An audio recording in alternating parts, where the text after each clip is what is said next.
The Void Room. When Sarah signed the lease for her new apartment, she thought she'd struck gold. It was a cozy little place in the heart of the city, with just enough space for her and her cat, Milo. The rent? Practically a steal. The landlord, an older woman with a warm smile, hesitated when mentioning one detail. "There's a door at the end of the hallway," the landlord said, her smile faltering. "It stays locked.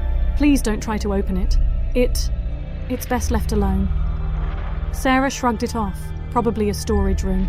She needed the apartment and wasn't about to let one locked door ruin her excitement. She signed the papers and moved in. For the first few weeks, life was perfect.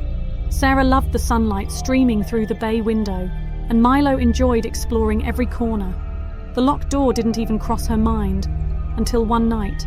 It started with a faint, rhythmic tapping, slow and irregular. Sarah was lying in bed, scrolling on her phone when she noticed it. She sat up, straining her ears.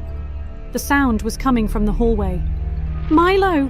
she called, but her cat was curled up at the foot of her bed, his ears twitching. Wrapping herself in a robe, Sarah tiptoed into the hallway. The tapping grew louder as she approached the locked door.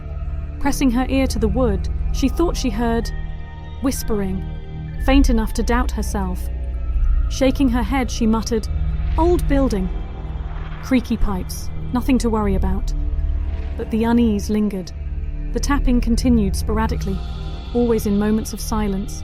Curiosity gnawed at her. The landlord's warning replayed in her mind, but so did the question, what's behind that door? One quiet evening, after a glass of wine, Sarah decided to investigate. Armed with a flashlight and a bobby pin, she knelt in front of the door. "Probably just a closet," she told herself. "Quick look, then I'll shut it again." The lock was surprisingly easy to pick. The door creaked open, revealing darkness, pure, impenetrable darkness.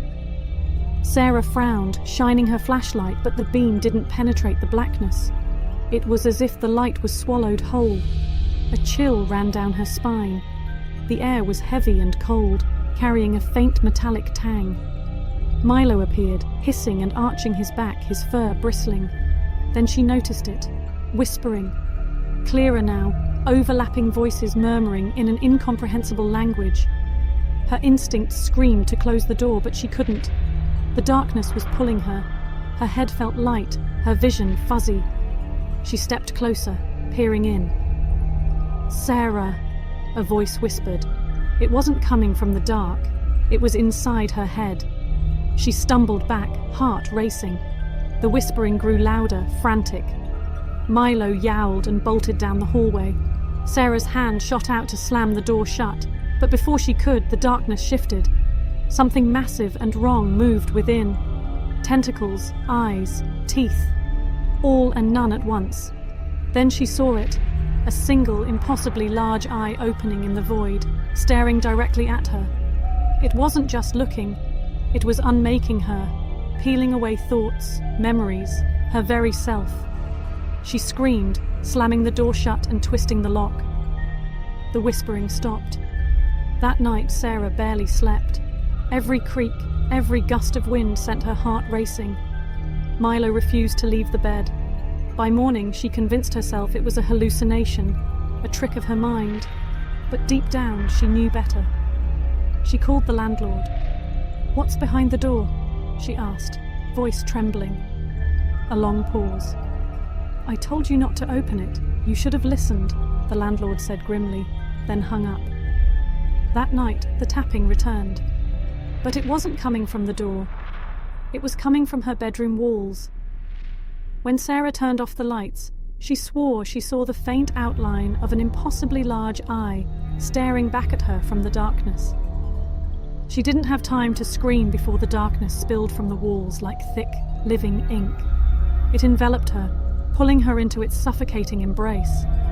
Milo hissed and clawed, but it swallowed him too. Her last thought was of that eye, blinking, watching, satisfied. By morning, the apartment was silent. The door at the end of the hallway stood ajar, the black void rippling like water. Sarah and Milo were gone, leaving only faint scratches on the floorboards and a lingering whisper. "Sarah." The apartment went back on the market the next week. The landlord lowered the rent again, smiling warmly at the next tenant, but her warning remained the same. "That door stays locked," she said softly. "It's best left alone."